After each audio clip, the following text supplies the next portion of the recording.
പ്രതിപക്ഷ പാർട്ടികളുടെയും മുസ്ലിം സംഘടനകളുടെയും ശക്തമായ എതിർപ്പിനിടെ വഖഫ് ഭേദഗതി ബിൽ അല്പസമയത്തിനകം ലോക്സഭയിൽ അവതരിപ്പിക്കും. അനൂപ് ദാസ് വിവരങ്ങളുമായി നമ്മളോടൊപ്പം ചേരുകയാണ്. അനൂപ്, ഇത്രയും നേരം നമ്മൾ ഈ വഖഫ് ഭേദഗതി ബില്ലുമായി ബന്ധപ്പെട്ട അല്ലെങ്കിൽ ഇത്രയും ദിവസങ്ങളായി തന്നെ വഖഫ് ഭേദഗതി ബില്ലുമായി ബന്ധപ്പെട്ട രാഷ്ട്രീയമായ കാര്യങ്ങൾ, അതിന്റെ ഭേദഗതിയിൽ ഉൾപ്പെടുത്തിയിരിക്കുന്ന നിർദ്ദേശങ്ങൾ, സാങ്കേതികതകൾ, ഇങ്ങനെ പലതും സംസാരിച്ചു വരികയാണ്. ഇപ്പോൾ ആ നിമിഷം എത്തിയിരിക്കുന്നു. അല്പസമയത്തിനകം തന്നെ വഖഫ് ഭേദഗതി ബിൽ ലോക്സഭയിലേക്ക് വരികയാണ്. ഇത് കൃത്യമായ ഒരു രാഷ്ട്രീയ ധാരയുടെ തുടർച്ച കൂടിയാണല്ലോ. വഖഫ് ബില്ലിൽ ഒരു മാറ്റം വരിക, വഖഫ് എന്ന് പറയുന്ന മുസ്ലിം വിശ്വാസവുമായി ചേർന്ന് നിൽക്കുന്ന ആശയത്തിൽ മാറ്റം വരുത്തുക, കാതലായ മാറ്റം വരുത്തുക, അതിൽ ഇടപെടൽ ഉണ്ടാവുക തുടങ്ങിയ അതൊരു ആശയധാരയുടെ ഭാഗം കൂടിയാണ്. ആ രാഷ്ട്രീയ സാഹചര്യം കൂടി ആദ്യം ഒന്ന് വിശദീകരിച്ചു പോവാം. ഈ വഖഫ് നിയമപ്രകാരം 95-ലെ വഖഫ് നിയമപ്രകാരം ഈ വഖഫ് ബോർഡുകൾ അല്ലെങ്കിൽ വഖഫ് കൗൺസിലുകളൊക്കെ ദേശീയ തലത്തിൽ വഖഫ് ബോർഡുകൾ, സംസ്ഥാന തലത്തിൽ വഖഫ് കൗൺസിലുകൾ, ഇതിൻ്റെ ഒക്കെ അധികാരം മുസ്ലിം സംഘടനകളിൽ അല്ലെങ്കിൽ മുസ്ലിം ആയിട്ടുള്ള ആളുകളിൽ സമ്പൂർണ്ണമായിട്ടുണ്ടായിരുന്നു. അതായത് ഞാനിപ്പോൾ മുസ്ലിം ആണെങ്കിൽ എനിക്ക് ഒരു കുറേയധികം ഭൂമിയോ അതല്ലെങ്കിൽ എൻ്റെ സ്ഥാപനങ്ങളോ ഒക്കെ വഖഫ് ബോർഡിന് നൽകാം. വഖഫ് ബോർഡ് അത് മുസ്ലിം സമുദായവുമായി ബന്ധപ്പെട്ട പ്രത്യേകിച്ച് വിദ്യാഭ്യാസ മേഖലയിലോ അല്ലെങ്കിൽ പള്ളിയുടെ ആവശ്യത്തിനോ ഒക്കെ ഉപയോഗിക്കുന്ന തരത്തിലേക്ക് അതിനെ മുന്നോട്ട് കൊണ്ടുപോവുകയും ചെയ്യുമായിരുന്നു.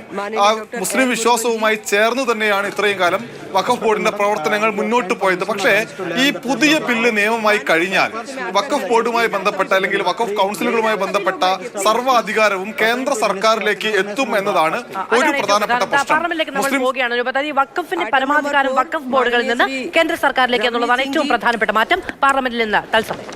Respected sir, I raise to lay on the table of the House the papers mentioned against my name at serial number 4 in today's revised list of business. Thank you. Item number 5, Mahasachiv ji.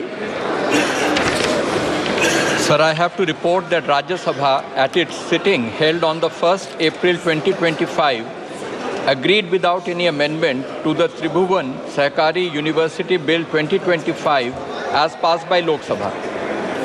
Item number 6, माननीय श्री चंद्र प्रकाश जोशी जी. धन्यवाद सभापति जी. मैं आज की कार्यसूची में अपने नाम के सामने क्रम संख्या 6 पर यथा सूचीबद्ध याचिका समिति का प्रथम प्रतिवेदन हिंदी तथा अंग्रेजी संस्करण सभा में प्रस्तुत करता हूँ. Item number 7, माननीय Shri Dean Kuriakose ji. Sir, I rise to lay the 366 report on demands for grants 25-26 pertaining to the Ministry of Youth Affairs and Sports in English and Hindi version of the Standing Committee of Education, Women, Children, Youth Affairs and Sports as listed against my name at serial number 7 in today's order paper. P. Chandrasekhar.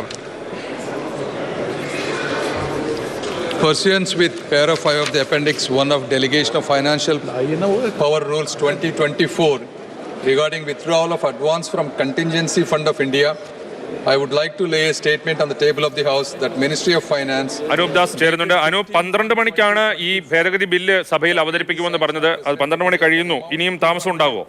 35 crore 95 lakh and 10,000. ഇല്ല, താമസം ഉണ്ടാവില്ല. 13ാമത്തെ ഐറ്റമാണ്, 13ാമത്തേതായിട്ടാണ് bill വരുന്നത്. ഇപ്പോൾ മറ്റ് പല സമിതികളുടെയും അവരുടെ പേപ്പറുകൾ സഭയുടെ മേശപ്പുറത്ത് വെക്കുകയാണ്. അതിൽ 13ാമത്തെ ഐറ്റമായിട്ടാണ് ന്യൂനപക്ഷകാര്യമന്ത്രി കിരൺ റിജിജു ഈ ബില്ല് അവതരിപ്പിക്കുക. ബില്ല് അവതരണത്തിന് ഇനി അധികം സമയമില്ല. ഞാൻ നേരത്തെ സൂചിപ്പിച്ച പോലെ തന്നെ പല അംഗങ്ങളും പല സമിതികളുമായി ബന്ധപ്പെട്ട പേപ്പറുകൾ സഭയുടെ മേശപ്പുറത്ത് വെക്കുന്നു. അത് കഴിഞ്ഞ ഉടൻ തന്നെ ബില്ല് അവതരണം ഉണ്ടാകും. എന്തായാലും ഇത്രയും കാലം വഖഫുമായി ബന്ധപ്പെട്ട് മുസ്ലിം സമുദായത്തിന്റെ കയ്യിൽ ഉണ്ടായിരുന്ന അധികാരങ്ങൾ സമ്പൂർണ്ണമായി കേന്ദ്ര സർക്കാരിന്റെ കയ്യിലേക്ക് എത്തുകയും BJP നേതൃത്വം നൽകുന്ന ഒരു सरकार अप्रैल 2025 को सभा में प्रस्तुत कार्य मंत्रणा समिति के 9वें प्रतिवेदन से सहमत है.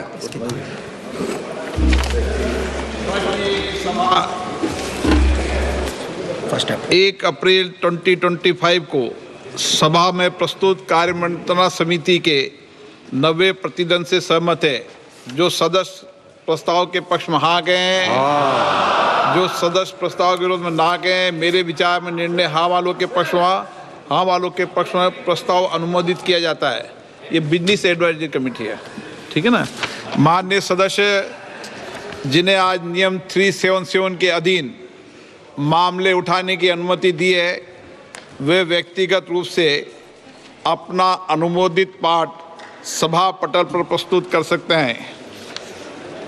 आइटम नंबर 11 माननीय मंत्री पंकज चौधरी जी। अध्यक्ष महोदय, मैं अपने वरिष्ठ सहयोगी श्रीमती निर्मला सीतारमण जी की ओर से प्रस्ताव करता हूं कि आज की संशोधित कार्यसूची में मत संख्या 11 में वर्णित बैंककारी विधियां संशोधन विधेयक 2024 में राज्यसभा द्वारा किए गए संशोधन पर विचार किया जाए। प्रश्न है कि लोकसभा द्वारा यथा पारित बैंककारी विधिया संशोधन അനു ഇപ്പോഴും ഈ വഖഫ് നിയമ ഭേദഗതി ബില്ല് സഭയിൽ അവതരിപ്പിക്കുന്ന ഘട്ടത്തിലേക്ക് എത്തിയിട്ടില്ല എന്നാണ് തോന്നുന്നത് അല്ലേ? ഇല്ല, വഖഫ് നിയമ ഭേദഗതി സഭയിലേക്ക് എത്തിയിട്ടില്ല. അല്പസമയത്തിനകം തന്നെ ഞാൻ നേരത്തെ സൂചിപ്പിച്ച പോലെ 13ാമത്തെ ഇന്നത്തെ സഭയിലെ അജണ്ട അനുസരിച്ച് 13ാമത്തെ ഐറ്റമാണ് ഈ വഖഫ് നിയമ ഭേദഗതി. ഇപ്പോൾ 13ലേക്ക് എത്തിയിട്ടില്ല. ഓരോ ഐറ്റമായി ഓരോ കാര്യങ്ങൾ എടുത്ത് അതിൻ്റെ പേപ്പറുകൾ സഭയിൽ വെച്ച് പോവുകയാണ്. അതായത് 14 ഐറ്റമാണ് ഇന്നുള്ളത്, അതിൽ 13ാമത്തെ. എന്തായാലും ഒരു 2-3 മിനിറ്റിനകം തന്നെ വഖഫ് നിയമ ഭേദഗതി സഭയിലേക്ക് എത്തും. രാജീവ്, നേരത്തെ അനൂപ് തന്നെ റിപ്പോർട്ട് ചെയ്തത് സഭയ്ക്ക് പുറത്ത്, അതായത് പുതിയ പാർലമെന്റ് മന്ദിരത്തിന് പുറത്ത് പ്രധാനമന്ത്രി നരേന്ദ്രമോദിക്കും കേന്ദ്ര സർക്കാരിനും അഭിവാദ്യം അർപ്പിച്ച് ചില മുസ്ലിം മതസ്ഥർ തന്നെ ഈ വഖഫ് നിയമ ഭേദഗതി അനുകൂലിച്ച പ്രകടനം നടത്തുന്നതൊക്കെ അതിന്റെ ദൃശ്യങ്ങളൊക്കെ കണ്ടു. അതുപോലെ അത്തരം പരിപാടികൾ മറ്റും നടക്കുന്നുണ്ടോ? അതുപോലെ ഇതിനെതിരെയുള്ള, അതായത് വഖഫ് നിയമ ഭേദഗതിക്കെതിരെയുള്ള പ്രതിഷേധങ്ങളും ഡൽഹിയിൽ തന്നെ നടക്കുന്നുണ്ടോ? ഡൽഹിയിൽ ഈ ഒന്ന് അഭിവാദ്യം അർപ്പിച്ചുള്ള പ്രകടനങ്ങളും അല്ലെങ്കിൽ എതിർത്തുള്ള പ്രകടനങ്ങളും കൂടുതലായി നടക്കുന്നില്ല. ഇപ്പോൾ ഈ അനുകൂലിച്ചുള്ള പ്രകടനം നടന്നത് പാർലമെന്റിന്റെ നേരെ മുൻപിലാണ്. അത് പ്രധാനമന്ത്രി നരേന്ദ്രമോദിയുടെ ചിത്രം വെച്ച പ്ലക്കാർഡുകൾ ഉയർത്തിയുള്ള ഒരു സംഘമാണ്. അതിന് തൊട്ടുപുറത്തുള്ള പ്രസ് ക്ലബിനകത്ത് മുസ്ലിം വ്യക്തി നിയമ ബോർഡിന്റെ വാർത്താ സമ്മേളനം ഇപ്പോൾ നടക്കുന്നുണ്ട്. അതിൽ വഖഫ് നിയമ ഭേദഗതി എന്തിന് എതിർക്കണം എന്നത് സംബന്ധിച്ച വളരെ വിശദമായി വ്യക്തി നിയമ ബോർഡ് പറഞ്ഞുകൊണ്ടിരിക്കുകയാണ്. അതേസമയം തന്നെ ഈ വഖഫ് നിയമ ഭേദഗതിയെ അനുകൂലിച്ച് വന്ന മുസ്ലിം സമുദായക്കാരെ ആളുകളോട് ഞാൻ സംസാരിച്ചപ്പോൾ അവർ പറയുന്നത് ഈ ബില്ലിന്റെ ഭാഗമായി നല്ല യൂണിവേഴ്സിറ്റികൾ വരും, നല്ല സ്കൂളുകൾ വരും എന്നുള്ളതാണ്. പിന്നെ സ്ത്രീകൾക്ക് വലിയ ഗുണമാണ് എന്നൊക്കെ പറയുന്നു. ഞാൻ ചോദിച്ചു, നിങ്ങൾ ഏത് സംഘടനയിൽപ്പെട്ട ആളുകളാണ്? ഞങ്ങൾക്ക് സംഘടനയൊന്നുമില്ല എന്നാണ് അവർ പറയുന്നത്. പക്ഷേ എല്ലാവരുടെയും കയ്യിൽ ഒരേപോലത്തെ പ്രിന്റ് അടിച്ച പ്ലക്കാർഡുകളാണ് ഉണ്ടായിരുന്നത്. മാത്രമല്ല, ഒരു കാര്യം കൂടി, ഈ പാർലമെന്റിന് മുന്നിൽ ഇത്തരം പ്രതിഷേധങ്ങളോ അതല്ലെങ്കിൽ അഭിവാദ്യം അർപ്പിച്ചുള്ള പ്രകടനങ്ങളോ പ്രത്യേകിച്ച് സഭ ചേരുമ്പോൾ അനുവദിക്കാറില്ല. പക്ഷേ ഇന്ന് പ്രത്യേകമായി അനുവദിക്കുകയും അത് ഷൂട്ട് ചെയ്യാൻ മാധ്യമങ്ങളെ അനുവദിക്കുകയും ചെയ്തിട്ടുണ്ട്.